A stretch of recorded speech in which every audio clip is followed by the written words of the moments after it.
Rick Adelman in his second year as head coach of the Rockets after spending 8 seasons as head coach of the Sacramento Kings, where he had much success. 6 years as head coach of the Trailblazers. Ojauskis able to knock it down to open up this fourth quarter. In Portland, Rick Adelman's teams made it to the finals twice, but lost to Detroit. And then Chicago. Cleveland shooting just 5 for 17 from the field in the third quarter. Chuck Hayes getting it down low to Shane Battier. And Battier fouled by Serbiak. Let's check it again with David Aldridge. Well, guys, we thought the injury to Ben Wallace was a right calf. It turns out it's much more serious than that. He suffered a broken right fibula in the second quarter when he was kicked inadvertently by Yao Ming. He tried to play on it for the next quarter or so. Obviously, he couldn't go. Clearly out for the game and for a while. Although, when he was examined, one of the Rockets team physicians believes that Wallace might be able to come back at some point this season, that it is not necessarily a season-ending injury. Well, rough day all around here for the Cleveland Cavaliers. Well, it's going to put more pressure on the Anderson Bear job, but now Mike Brown is going to have to go to the rookie J.J. Hickson as the season progresses as well. Lorenzen Wright probably going to get some time. And Hickson has played very well for them in the minutes they've given him. Serbiak on the drive, 69-54. Rockets with the lead. And also there's been talk or speculation. Robert Horry, who's been named, mentioned, possibly Joe Smith if he buys out his contract. Racer knocking down a three-pointer.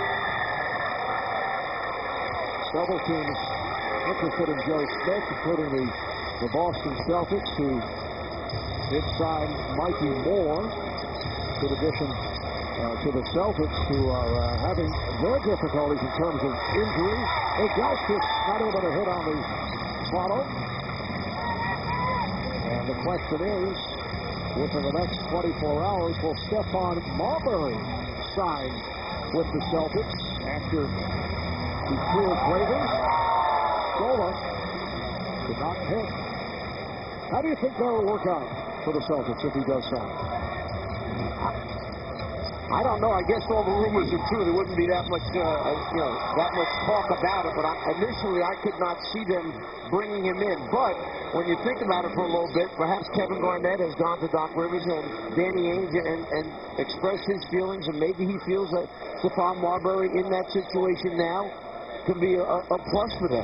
Question is he in basketball shape? And despite all the havoc that he has created in the past, I think it could work out because it's probably short term. He's playing for his next contract. Fans in Boston will be behind him. I think they'll be enthusiastic about it. And if he's in basketball shape, he can play. Well, KG out for another week or two. Paul Pierce injuring that thumb last night in that loss to the Clippers.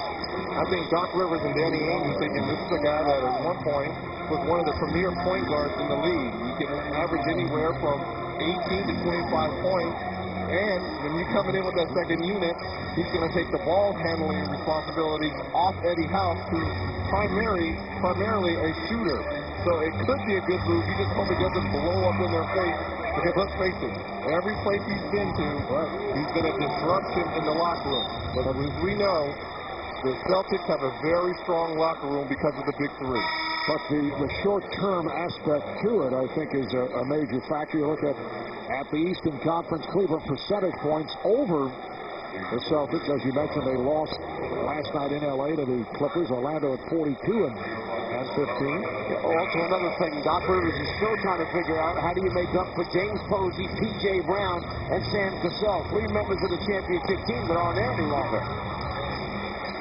Strong move by Ojauskis, taking advantage of Hayes. 3 minutes gone by here in the fourth quarter.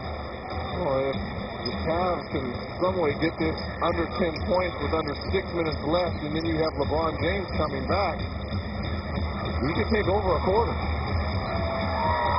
Rafer trying to set it up. Serbiak is on it. There's Gibson for 3. Daniel Gibson, who grew up here in Houston, played college ball at the University of Texas.